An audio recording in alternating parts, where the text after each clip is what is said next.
नमस्कार, मी ज्योती कांबळे. मी आज तुम्हाला काय बनवणार आहे ते दाखवणार आहे तुम्हाला.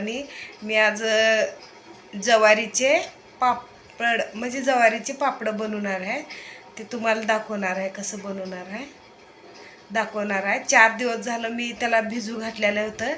मी ते काय दाखवलेलं नाही तुम्हाला, पण सांगते. मी 4 दिवस झालं भिजू घातले, ज्वारी भिजवून घेतले. परत कसं केले तुम्हाला ते सांगते.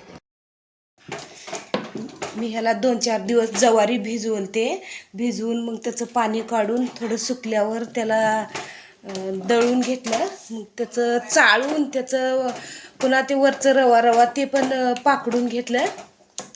रात्रभर भिजू घालून आता शिजवून घेते.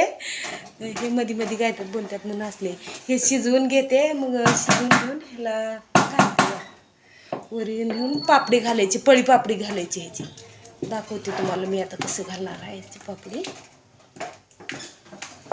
पाण्याला उकळी येऊ दिली. गदगद मग उकळी आल्यानंतर ते पीठ टाकलं. रात्रभर भिजलेलं होतं पीठ. आता काय गुटले बनले तसं असं फिरवून घ्यायचं, समजा एकत्र फिरून घ्यायचं. समजा पीठ असं एकदम पतला झालं पाहिजे, गुटले राहिले नाही पाहिजे. तरच पापडी छान बनेल.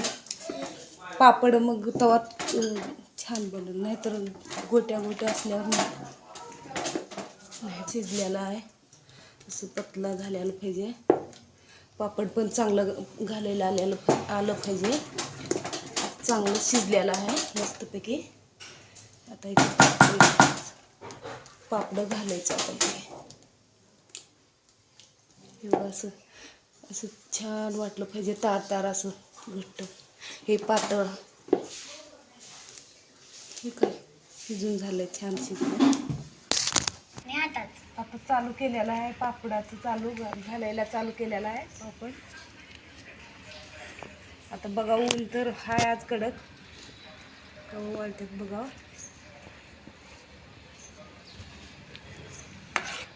वाळतील आज असं वाटतंय लवकर. ऊन हाय